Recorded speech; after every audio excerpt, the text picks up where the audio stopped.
welcome home. Two words that we often yearn for. There's this time in our lives when we transform from troops and boots to veterans in the civilian world. We call our podcast that because it's really that simple. It's a transformation, and knowledge is power, and without it, you'll struggle. And even with it, you may struggle. As always, I'm joined by my co-host Dylan. I'm Andy, and we've struggled. We've struggled in our lives as we've gone through the transformation, and we continue to struggle as we continue to go through the transformation. Because there's not a time where you're like, okay, now I'm officially a veteran, and I'm no longer in the mindset of a soldier, sailor, airman, marine, or Space Force cadet. I don't know what they call them. The point is, we're here to look at things from a veteran's perspective to better understand the world around us and how we can be successful in one world or sometimes both. Dylan, what do we want to talk about today? Well, I think we're gonna be talking about family dynamics, kind of specifically towards children, and how veteran issues can also impact our young ones and the people that live within our home, and who we see every day. Yeah, no, it's a good topic because it's a topic I'm excited to talk about. I was excited to be a father, and I was a father, and whenever I think about being a father and being a veteran, it reminds me of a story. My daughter was 2.5, 3 years old, and she was in the tub. And at the time, my battle buddy, my best friend from Iraq, was living with me. He was working for our company and training, and we were talking, and it was one of the first times he had ever met my daughter, Penelope. And he's like, "What's more difficult, being a platoon sergeant, serving in, because I was a platoon sergeant in Gitmo, or being a platoon sergeant, serving in Iraq, or being a father?" And I could hear Penny yelling in the tub, goofing, whatever she was doing. And then eventually, like we're talking about it, and she hops out of the tub and runs through the hallway, butt naked, because she's like, "Daddy, I was yelling, and you didn't cut whatever it was, And then butt naked comes down, and then runs right back into the tub and jumps right back in. And I'm like, okay. And I looked at him like, yep, like as a leader in the military, you've been trained how to do it.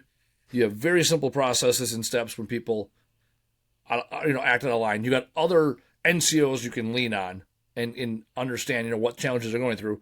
And as a father, and I was a single father at the time, still am, I read all the, Daddy and Me books there was, and yet you have no clue what you're doing. At least I did. I had no clue what I was doing. I'll own that pronoun. I had no clue what I was doing most days. Yeah, it's I'm right now. I'm daycare for my little girl, my 10-month-old, and then I also have an 11-year-old stepson. That, I mean, they couldn't obviously be more different in their needs and their wants. Yep. And I've had to learn by experience it the hard way, right? Like I didn't have children. I was the youngest, so I didn't really have any younger brothers or sisters. So like when I stepped into this role, like I understood nothing. I understood nothing. All I understood was the dynamics that I had started to learn from, just learning about people and understanding and watching people throughout my life. And stepping into this role as a father has really completely transformed how I've had to both look at myself and treat other people, not just my kids, but everyone, because I've started to understand, especially in my role as a mental health coach, how important it is to have good interactions every day, right? Like if it really only takes one interaction to completely change the dynamic of a household. And that is, I think, so very consistent, especially when we're talking about those with PTSD. Because I think the one thing that allows me to be at least a mildly successful parent is that I've been able to address my PTSD and my ability to manage and regulate my emotions. Now that's been a struggle, especially the last year because of my ACL reconstructions. But that has been so important and so vital, because your children should not have to deal with emotionally unregulated parents. Parents should be the rock, right? They shouldn't be the storm. And that's what I think. I never really learned that in my childhood, because I really never had emotionally any kind of stability in my life, because one, my dad had ended his life when I was 6, but then my mom was a single parent and constantly working, right? Like, and so I never really saw what it was to emotionally regulate yourself as a child, and it very dramatically affected me. And we really don't have these conversations about how PTSD from a veteran, per se, this is what we're really talking about. How does that affect children? How does service affect children? How does a father or a mother going away constantly and consistently affect a child? I mean, that's just a huge question, and one that we really haven't discussed at scale in society right now. And that's one of the things that I've really had to face myself, is how do I affect my children every time I go away? It reminds me, actually, there's a Pulitzer Prize winning photo from 1973.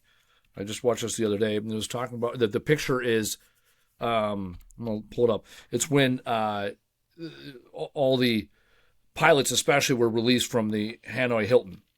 Mm-hmm.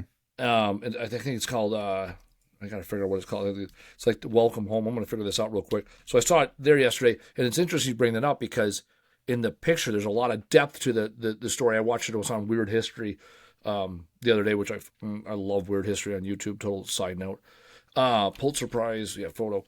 And it talks about he was so the pictures. I want to pull it up here. I want to see what the Burst of Joy. Burst of Joy is the name of the photo. So very famous photo. Anybody look it up? Burst of Joy. So in the photo you see returning airman. His family's coming to greet him. But the story behind this photo is his daughter, who is the one closest to him. Her arms are wide open. She's 15, and he was a POW for 6 years. So she was, 9 years old, and then there's 3 kids younger than her. Mm-hmm. And then the youngest daughter was basically like, yeah, I don't even really remember him before he left. And then on top of it, the wife and him had already decided to split up. So there was like animosity there, that the mom was happy that he was home and happy that the kids were happy, and then later divorced him, and it was really ugly. So there's a great documentary on that particular photo. But the point is, it's like when you're gone, we don't think about the impact it has on your kids, because kids are very shapeable and moldable and impressionable. And some kids don't even know. Like, my daughter was 5 months old when I left for Gitmo, and she was almost 18 months old when I got home. And it's like she knew who I was. She had, she knew the sound of my voice, but it's like, how much did she really know? And she was very young, so that worked out. You think about when you're gone, what impact does it have? And you bring up PTSD. It's like you have the feeling of guilt that you were gone, on top of that, you're a little jacked up. And then, often we see it with veterans. I've seen this. There's one of our old employees in particular. He's a vet, and it's like he has a kind of a strained relationship with his daughter, where he has his daughter like every other Sunday for like 4 hours. And it's kind of a not great situation. And it's like he spoils the hell out of her for those 4 hours, because he feels guilty for the other like week or 2 weeks that he doesn't see her. Right. And it's like the challenge we're living in as a veteran, or, this transformation, is we often live on these extremes, right? It's extreme joy of when you're there, and there's the coming and going, versus most people are there, right? Dad might leave for a work trip every now and then. When we're gone for a long period of time, right? Weeks on end, sometimes with training, or years or months on end at the very least. When we're deployed, it's like you come back and you don't realize how much your kid kind of survived without you. Yeah. And now you're back in their life, and what does that look like? Right. On top of it, we know veterans, we talked about this in the past episode, veterans have a higher divorce rate than average civilians. you have a stepson, Mm-hmm. right? I dated a woman for a couple of years that had a son, and he was similarly aged. He was 13 when we first started dating, or 12 going on 13. And then he was about 15, almost 15 by the time we broke up. And it's like I came in with, and I was like very, very kind of hands off because I'm not his dad and I didn't want to disrupt the flow of things. And I'm also, right, I was raised very different than he was. And it's like a couple times I just wanted to fucking lock him up and light his ass up because he was being a little punk, right? And it's like, he was a very good kid for the most part, but he's 13, 14, right? You're going to have, Right. whatever, you're all for hormones and emotions. Like, I remember this one time in particular, like, he did disrespect his mom, and I was driving, and then he disrespected me, and I did the classic, like, pull the car over situation. We were getting gas anyways, pulled the car over, and he basically was, like, telling me to hurry up so we get him back to his, back to the house, because he had a birthday party he wanted to go to. And I had enough. And I lit him up because I had enough of him disrespecting his mom. And it's like, later, my then girlfriend Carolyn was like, "I've never seen you like that." And I'm like, yeah, I got a little twitchy.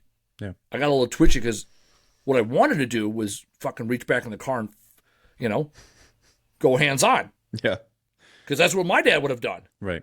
Right. And you kind of revert back to that. Like, oh, hey, what worked for me? Oh, getting a little hands on worked. It's 2023. You're not supposed to do that anymore. And then on top of it, the idea of, again, I hate going back to PTSD, or I call it getting twitchy, right? Where you feel it, right? You feel the tensity in your neck. You feel pressure in your head and neck area. Like, Yep. you're ready to fucking throw down, right? And Right. whatever that is. And it's like, is it a rational response? Well, no. It's like, yeah, you want to be the rock in the child's life, but it's like, do you also want to be the rock that hits him upside the head every now and then to knock some sense into him? Right? Yeah, Like, I Very relatable. I joke with my employees all the time. If I say something and they don't do it, I'm going to say it louder because clearly they didn't hear me, because there's no other explanation as to why they didn't do exactly what I told them to do, how I told them to do it, why I told them to do it, right? I'm being facetious, and I'm also drawing the line. Like, oh, okay. Like, I don't want to yell. I don't want to raise my voice. I will get louder, though. I'm very capable of it. Yep. And I have an 8-year-old daughter going on 9, and I used to have her every other weekend, and now I have her closer to once a month for a longer weekend because she's school aged. Rarely have I raised my voice with her because I value every second we get together, and in a weird way, I'm a better parent because I'm not there most of the time. And that's right. It's about quality time versus quantity time. And I struggled with that for years. And I finally had a conversation with my aunt, and my aunt's like, "Well, are you doing everything you can when you have the time you have?" I'm like, "Absolutely." It's like, well, then why are you beating yourself up for the time you're not there? Right. And I know, staying with my ex, I would not have been a good father, because I wasn't happy and I wasn't in a healthy relationship. So wouldn't have made me a good father. And it's like, how again, we can analyze and dissect this like, oh, it's because of PTSD, it's because of past trauma, it's because of your father. It's like, whatever. Well, what are you going to do about it? Right? Ultimately, that's okay, right? Yep. Awareness is the first step. Figuring out why it's there is important to a certain degree, but moreover, what are you going to do different now that you know this information? Right. And how can you be the best father? Leaning into and living with, name that acronym of what you may live with. Right. Yeah, it's interesting that you bring up that, just the concept of guilt in general, like of how present that is, regardless of whether you're a veteran or not. If you're a parent, that ever evolving emotion of guilt, and that feeling of guilt of, am I doing it right? Am I doing enough? Am I present enough? Am I, the questions are infinite of where you feel the guilt. That has always been something that has been within the realm of parenting. And you go back to that twitchiness that you feel. And that recognition of it. That is, you called it, you asked the question, is it rational?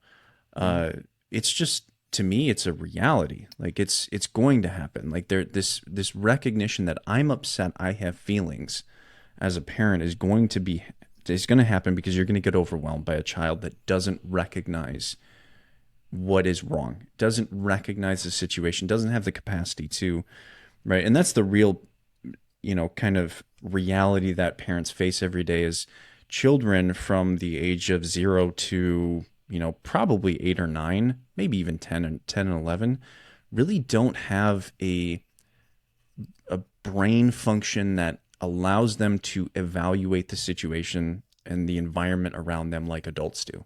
Like we can look around and evaluate, hey, Andy's probably feeling this sort of way just by his body language, right? Kids can't do that very well consciously. They can do it subconsciously, right? When you get angry, their subconscious is telling them, oh, things need to change, right? But it's not always in the way that has to. It's in the way that they deem is the best way. They don't even know what's right and wrong. They don't have a conceptualization of it. And so parents play this really fun game of trying to figure out, is what I'm giving to them logical, and then also catering to their emotional, their context, right, of how they see the world, right? And that never really aligns very well, right? It's we like to give logic, but then it really batters their emotional feeling of how they perceive the world and how they live in the world. And that's always going to be the challenge. But then there's so much guilt that kind of rides in there that, like, how do we face that? How do we deal with that? And I think veterans even more so, because veterans automatically are kind of bringing into the relationship things like abandonment, obviously not intentional, but neglect, because when you bring in an abandonment, you also bring in neglect. You can bring in anger, you can bring in rage, you can even bring in child abuse, right? Because you may not know any other way. And the reality is, physical discipline is remarkably effective. It's just not good for children, right? Emotionally speaking, when we look at long-term understandings of children, it's not good for children emotionally, because they don't emotionally understand how to regulate then. It's remarkably effective at controlling behavior, though. And so this is why there's this paradox of people that say, oh, I'm going to hit my children. And then there's other people that I'll never hit my children, right? And then you have that big gap that nobody can really look at the middle and say, it's useful, but we really should not. It should be an absolute last resort kind of thing. And I don't, for me, I don't do it, right? I will never do it, because I lived through that. Because the line is physical. Like, I can't think of a time maybe once or twice I picked her up. Right. You know what I mean? And like, all right, I'm taking you to the room kind of, but never. Right. Like, not even like an arm, like, sometimes you have the arm, parents that like pinch the back of the arm or squeeze, like, that's my little baby. Like, that's my little girl, right?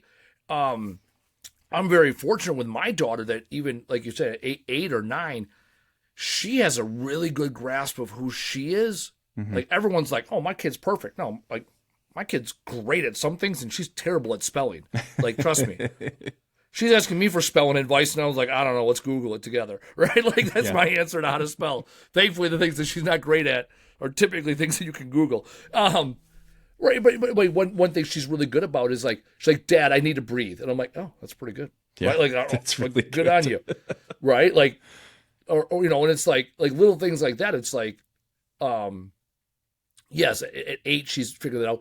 And before, she was really always aware of, like, I need my alone time. And it was like, okay. She's like, it's much. Like, I always hated putting her in timeout, because I always thought, I was like, timeout's stupid. Right? I was just going to sit in my room and play. Like 3 minutes after I was in timeout in my room, I didn't even know why I was in there. Right. Like, I was just probably I spent a lot of time playing Masters of the Universe like underneath my bed. That's like that was my Yeah. I'm spastic ADD, and it's like, all right, go sit in your bed, kid. Uh, so with her, it's like I often don't have to raise my voice. Actually, the times that I've been most heightened emotionally is when I thought she was in danger. That's the times where I've almost lost control. Yeah. And never, like, that's the times I've been irrational. Actually, the other day, we were at a store, and it was like one of those classic, like, all right, she went to the next aisle. I was like, all right, I'll be right there. And we were at Target. She was looking at toys, and she went like 2 aisles over, and then I walked around, and I didn't see her. And then it was like, she was just by the end cap, but I didn't see her there. And I had the whole, like, I mean, I already had this scenario in my head that she was, in someone's car being abducted. Mm-hmm. Like, I already got to the point of, did security see her? Like, who did security see who took her? Yeah. Right. And like the time it takes you to walk down the toy aisle at Target, like 9 seconds, 10 at most. Right. And I already had a complete meltdown in my head. Like, and of course I was like, we're like in my head, I'm like, where the fuck were you? Like, right. And then I realized I'm the crazy one, Yeah.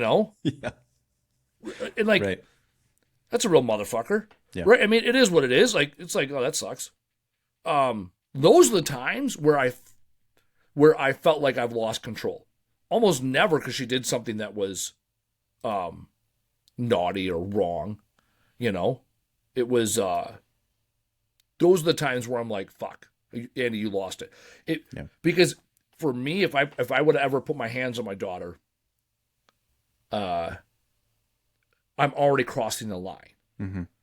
Right? It's like an alcoholic walking into a bar. It's like, well, yeah. So, and I'm not saying I'm not I've never put my hands on a woman. I've never put my hands on, because that's the line. That's always been the line. Right. And we got our asses whooped, as kids, and spanking and the whole 9 yards, and it was, I guess, effective for me. I mean, I fucking when I knew I done fucked up, my mom was like, "Hey, when your dad comes home," like, I already knew it was over. Right? Like, I had the fear of God in me. And I can remember like it was yesterday, right? So it was effective in some way. Now, could you tell me what I did wrong? No, I don't remember. Not that time. Like, sure, I did something wrong. I couldn't tell you what I did that moment in time. Right. Yeah, I mean, it's an effective strategy to manage and control behavior, but again, you lose something, right? It's a risk versus reward, and then on the opposite scale, right, or the opposite spectrum, what we're doing, where we won't touch our children like that. We won't do those things. We're going to get different results, right? And that's I think what I think our generation, because I think this is a consistent and pretty a pretty well understood aspect of culture right now, is like, hey, child abuse is, if you hit your child, that's child abuse at this point. And I think our generation is really understanding that and saying, we're going to parent differently. We're not going to do this. We're not going to make them grow up the way we did. And we need to have different expectations of what success looks like, because they're going to be different, right? There's going to be a far more expressive generation that we raise because of this. And that is, I think, what looks like entitlement, for sure, is what we're seeing. I think that older generation that looks down and says, well, Gen Z is entitled, right? And the reality is, maybe they feel that way, but then it also gives Gen Z an ability to actually have conversations where yours and my generation, right, we really struggled to have conversations until we got to the darkest place in our lives, and then we said, hey, the only way I'm going to get through this is actually having a conversation about it. And that's just, I look at this of, if I learned how to talk the 15, 20 years before I actually did, how successful I might be. I mean, that's the remarkable thing, is like, we're teaching our younger generations to actually learn how to express themselves, because we're not actually hitting them. We're talking to them, right? Yeah. I always love the it's a quote. I don't even know who said it, but if they're too small to hit, or they're I can't even remember the quote, but basically, if they're too small to hit, you probably shouldn't hit them. If you can talk to them, you shouldn't hit them. If you can't talk to them, you probably shouldn't hit them, right? So like there's no point during the growth and evolution of a child that you should probably hit them. Yeah, I'm actually Googling it. But no, but correct. There's what else? Right. What else can you do? And that's not a rhetorical question. Like, what else might be effective? One is talk to them, Yeah, correct. right? Expose them. Right. I generally have treated my children as adults, right? If I would walk up to you and look at you and be like, why the fuck did you do that? Like, I would never do that in public. So I would not do that. I don't want to do that to my child. Now, have I done it? Yeah, I've made that mistake because I've been angry, right? Because somewhere along the way I got really angry and I didn't control myself, and that's my mistake. But the reality is I look at my children as human beings that need guidance, need help, need support, need understanding most of all, right? They're simply curious and exploratory creatures that are trying to fit in the world. So like the younger they are, the more curious, the more explorative they are, right? The older they get, the more they try to fit in. And so there's this spectrum of like what they need at the time. I think the younger they are, you need to foster that creativity, foster that exploration, and foster that curiosity.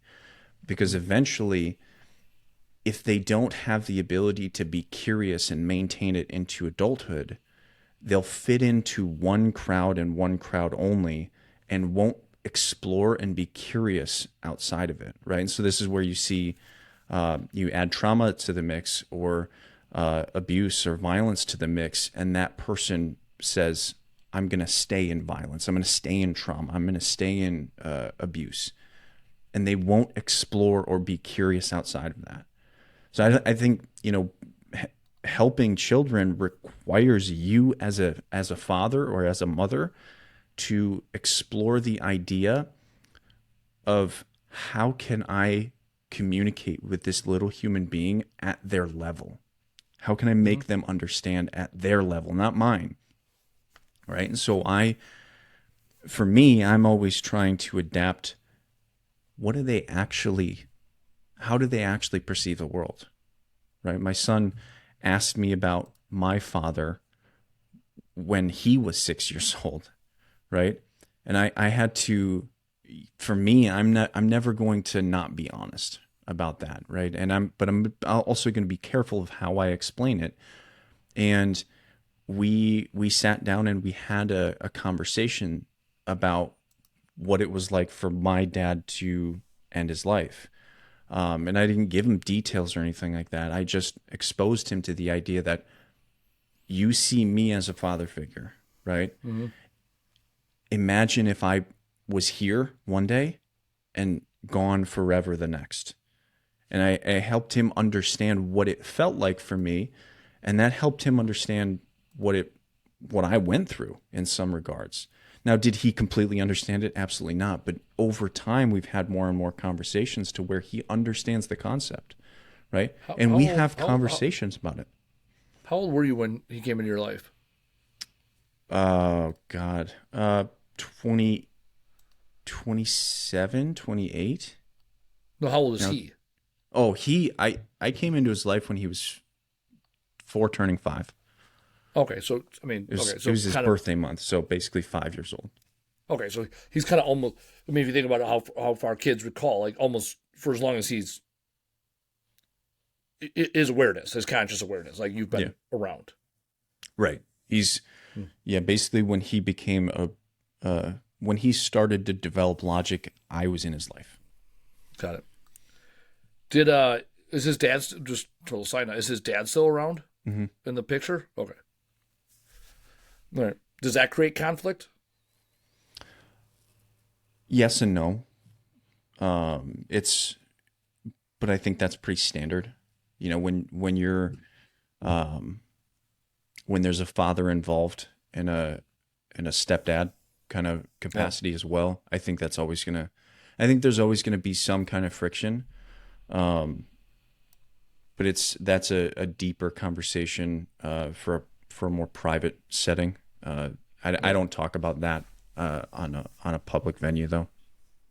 No, that's fair. No, I was, and yeah, I wasn't sure if there was conflict because, like I said, alluded to earlier, Yeah, conflict can arise, right, with all kids, right? With this, yeah, we said we're our kids, and step kids, So I grew up without, like, that wasn't a thing. My parents are still married to this day, so I wasn't exposed to it, and now that I've dated or dated people with kids, I've had a couple different approaches. I mean, there's some women where I never, I know it was like a couple months here or whatever, never met their kids, hmm, right? And there was other ones where it was like, hey, meet my kids like 10 minutes after I met you, and it's like, well, that's a little much.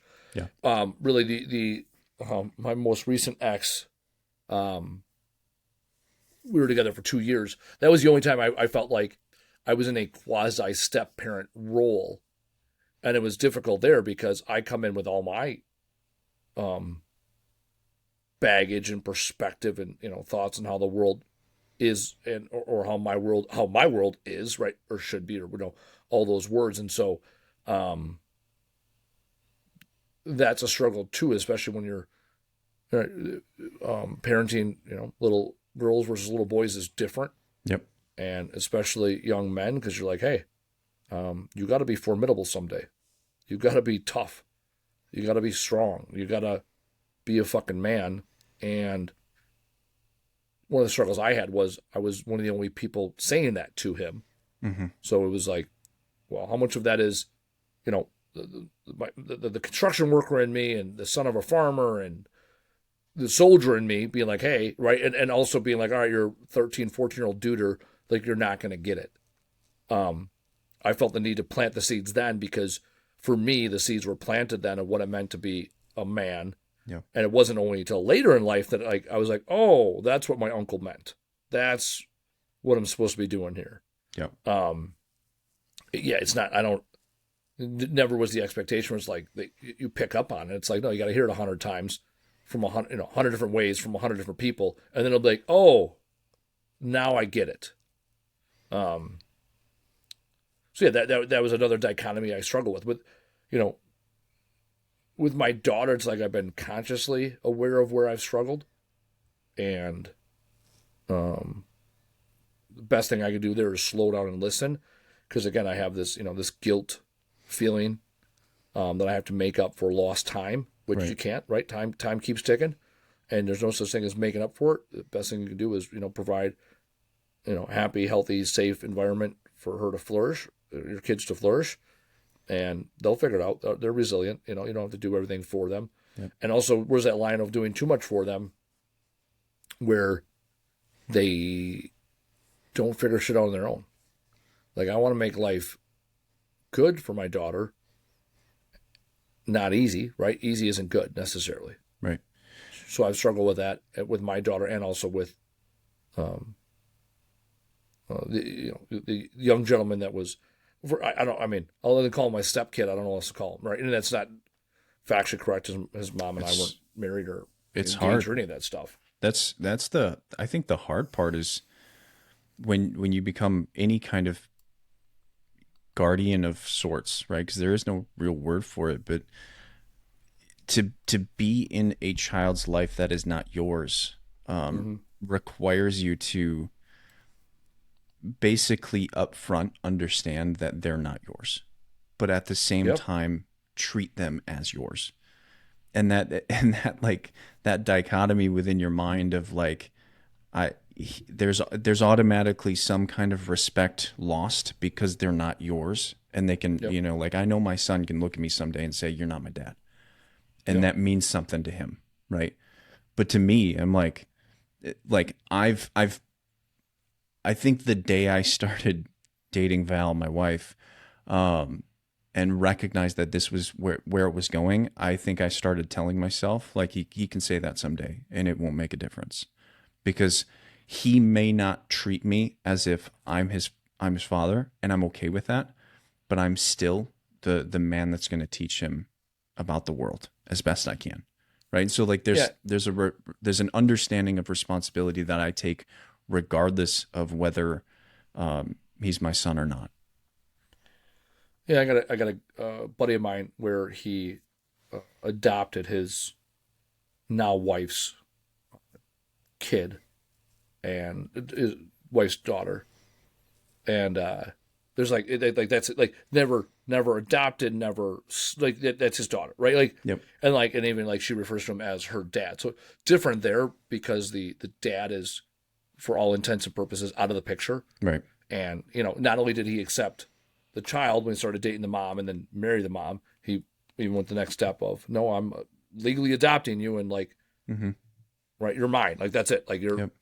mine possession wise, but the idea that I'm your dad, and that's, again, that's the next level where it's like, yeah, that buddy of mine, like he stepped up, right, and now that girl has got a great life because she has a dad, biological or not, she has a dad. That's that's the important thing. Yep. Yeah, and you don't even need to do that to be that, No, right? Like it's no, absolutely that's a not. Yeah, you don't beautiful have to. I It's beautiful when it happens. right. Yeah. But realistically, like you can create that sense of responsibility in yourself and inform, the relationship and the dynamics of it to make the child understand, like, I'm here regardless.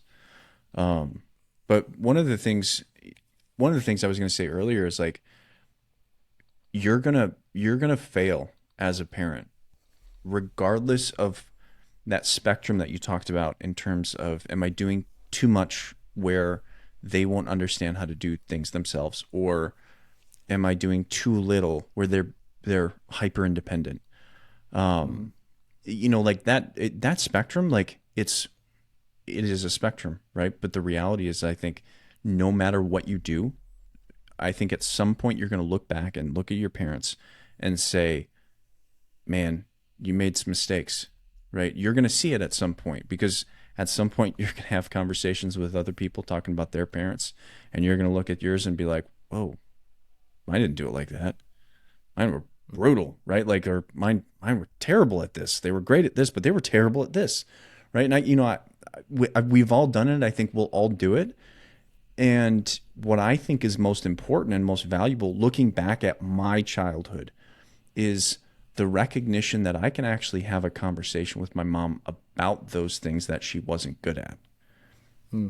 But there are people out there that can't have those conversations with their parents, and think about how that informs their relationship with their parents, right? Imagine having a parent that is so dominant, forceful, controlling, that says, I didn't make any mistakes, or you're not allowed to feel those mistakes or talk to me or process those mistakes with me, because I can't handle the emotion of what it means to recognize and be aware of that failure, right? Like that, I think, is probably the biggest parenting failure out there. And that's from my work with people that go through this stuff every day, right? That's one of the biggest wounds that I see, is this wound that the parent can't accept responsibility for their own failure, even though the reality in life is you're going to fail as a parent at some point or another.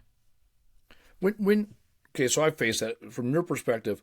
When the parents do acknowledge it later in life, Mm-hmm. how does that work out? It's open conversation. It's open expression, right?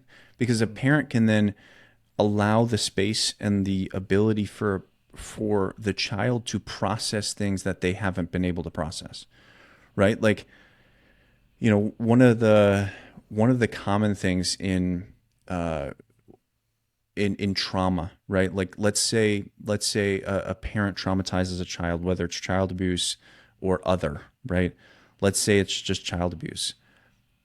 When the parent understands that they've made a mistake, and they talk about it, they express guilt, they express regret, they express forgiveness, like, I'm asking for forgiveness.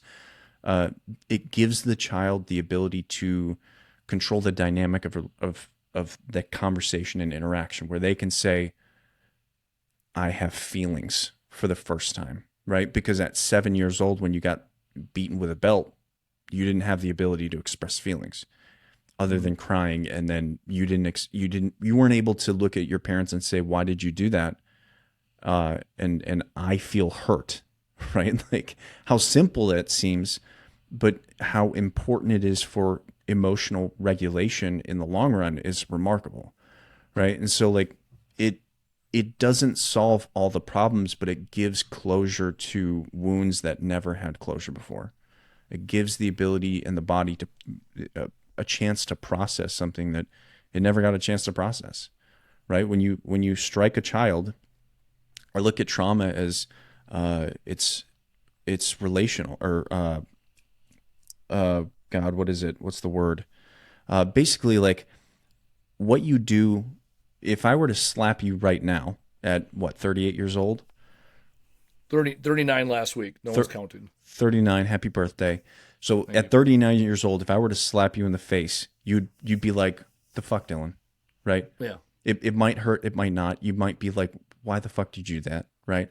But that's the end. That's the end of it, right? If Yeah. I slapped a Yeah. baby in the face, imagine what happens, right? Physically, right? You put a hand up to that baby, and that baby's going to recognize a trauma response. It's going to build a trauma response that's going to stick with it for the rest of its life, right? And so, like, that's how you look at children, right? Because if you do something to an adult and you do the same thing to a child, there's a markedly different result. And how we interact, how we talk, how we converse, how we share things, how we approach guilt and shame on children versus adults. Like, it's a very different reaction that we're going to get, and we make massive impacts on children by how we treat them and how we talk to them, and not to mention how we put hands on children, right? That's just a completely different level of interaction that is, from my experience in working with people, so difficult to process and work through. To have the person that you are supposed to trust and have faith in, and have feel safe with, they're not safe, right? A parent that hits a child it creates this really dysfunctional relationship with the definition of safety, because then you look at people in later in life that are not safe, but because they give you love, they become safe, right? And how dysfunctional that is for the longevity of your life can be remarkably bad for some people. So what? So what are we supposed to do as parents then, Dylan? Like, this is the right. Like, spent 45 minutes here talking about what not to do, or past how we got here today, right? Like, so what are those? Especially with veterans, Yep. right? 85% of veterans are males, right? So the majority of our audience is going to be male, or at least the right. And obviously we're both men, and we're both fathers, and we've both had some experience with sons and daughters, and stepsons in some capacity. Like, so what are what are the best parts of us, or you, from the military, that we need to be conscious of and allow the cream to rise to the top, as Macho Man would say? I think the most important is the connection that we build, right? Like, we build connection with soldiers and warriors, right? Mm-hmm. Because, like, they fit us. Yeah. And so we know how to build connection. But what we really need to think about when we step into a relationship with children is they build connection a little bit differently, and they require a little bit different kind of connection. They require safety. Whereas if you go into a room of warriors, the safety is kind of, if you're tough enough, you're safe. If you lack toughness, if you lack resilience, you're not safe, right? Whereas it's the opposite for children, right? Where children are weak, they're meant to be weak. They're learning, they're developing. And if you treat them like a soldier where they have to be tough to be loved, it's just not going to be effective. You're gonna get a result that eventually they're going to look back on at you and say you really fucked up in some ways, right? Where right now I think the most effective thing you can do for 0 to 10 years old is foster all kinds of safety, all the best kinds of safety, and limit anything that makes them feel unsafe. I have conversations with my son. Obviously, I don't have full on conversations with my daughter yet, but I have conversations about how do you define things, right? So he sees my perspective and I see his perspective, and we can have an understanding of what is safety, what is respect, what is empathy, so that we can have a general understanding of how to communicate together. And so we very few times where we actually have a miscommunication. We may not agree, and that's perfectly fine, because I give him the ability to feel safe enough to disagree with me. And that's a remarkable thing for a child. It builds, it builds this sense of I can be disagreeable. Now I say you have to learn how to be disagreeable with respect, though, right? And so like it's I read earlier today, agreeably disagreeable, and those are the people that make it the best in business, because they'll find a way to find the middle ground, or get people to understand their perspective. Yeah. I teach my son how to negotiate, right? Like we were talking about it. We were talking about it yesterday. He's like, I want to buy this video game. And I'm like, okay, well, what are you going to do? It's like, well, I'm going to negotiate with mom. I'm going to give her back rubs for this much money. And I'm like, what are you going to do if she says no? And he's like, I just have to accept that. And I'm like, inside me, I'm just like, yes, it worked, right? It's working, right? Like, because what you don't want from a especially a boy is to look at a woman and say, I demand you to give me what I want, right? Like that is, to me, that's the worst thing that you can do and teach a young man, is to abuse your prowess and your strength and your manhood, and say, I deserve this because you're a woman, or anything like that. Or like any kind of connection there is really dangerous, because then that leads to things like sexual assault, rape, and all sorts of very bad things to me.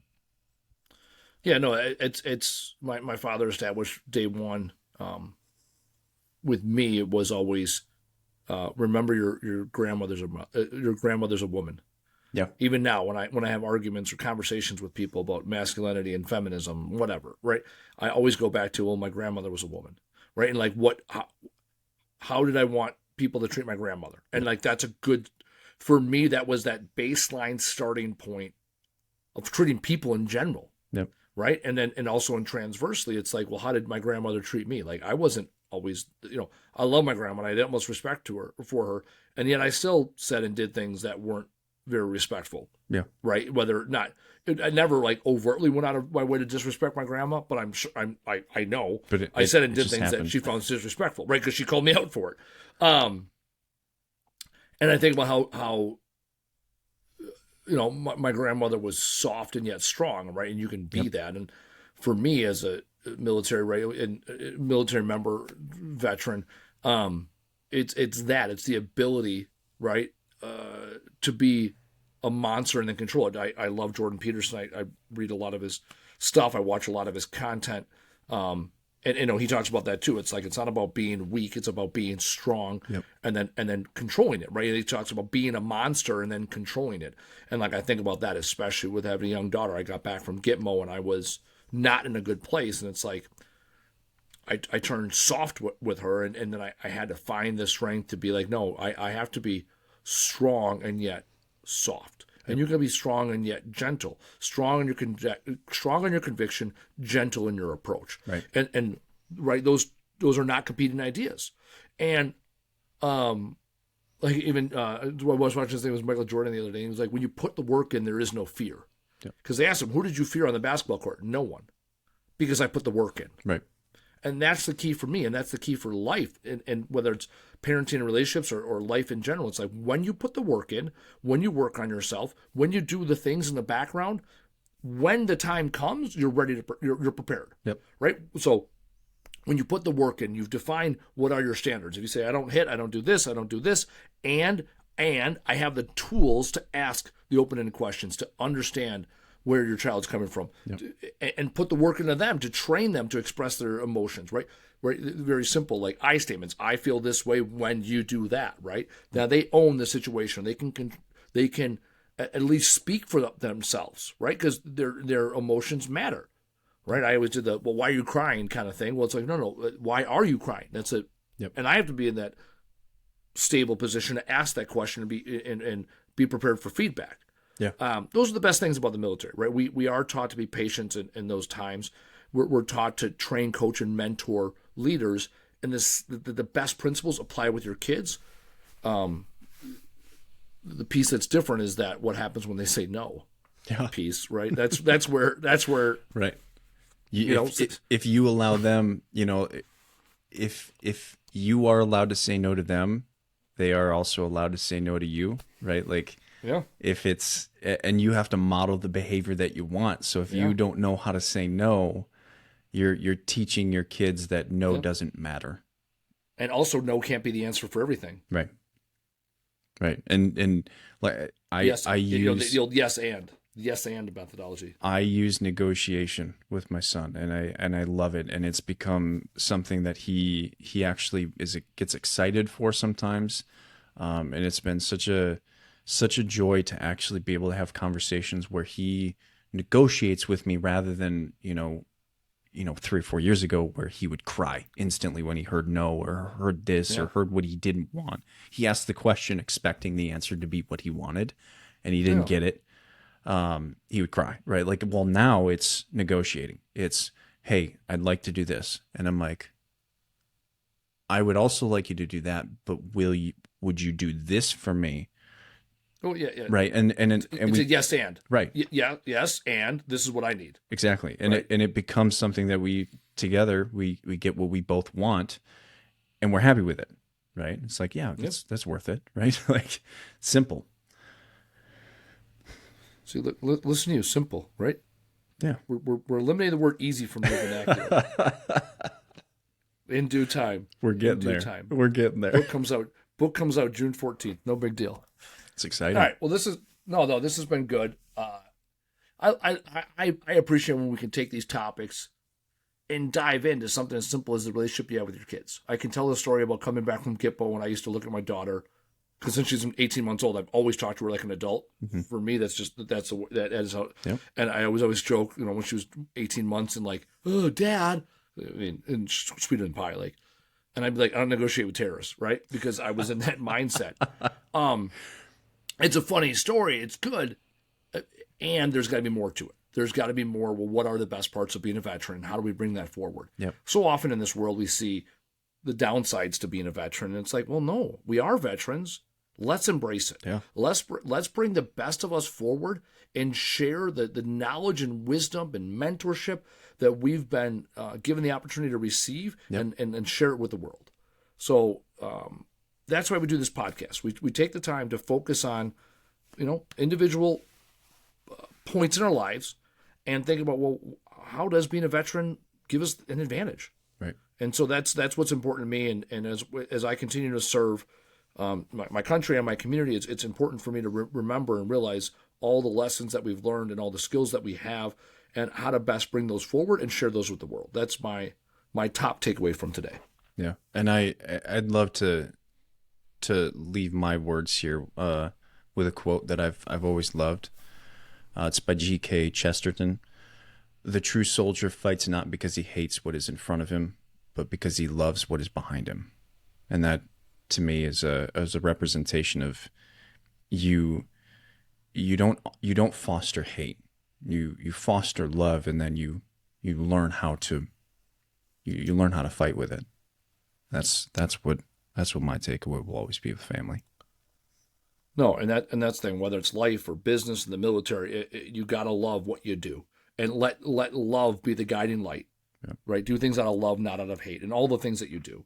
And that's why we do this, right? We can talk about what we hate about the VA and hate about this. No, right. The list is long. Very. Right, but we put our energy towards, well, what do we love? Right? We love having conversations. We love taking an hour out of every week to have meaningful conversations that gives us depth of knowledge and understanding. We love sharing our experiences with other veterans and their family members so that they can transition smoother and simpler than the ones that had it before us. Right? There's veterans that gave before us and gave to us, and now it's our opportunity to give back. So continue to love what's behind you. Continue to fight what's in front of you. You're going to transform as you go through this life. The transformation from veteran to civilian is one of the larger ones, or military member to veteran, I'll say. Military member to veteran is a huge transformation. So you're not alone. We're here. We like to bring a little light and softness to it so that we all can transform into the people we want to be someday. As always, he's Dylan. I'm Andy. We appreciate having you. Thanks again for joining us on the Welcome Home podcast.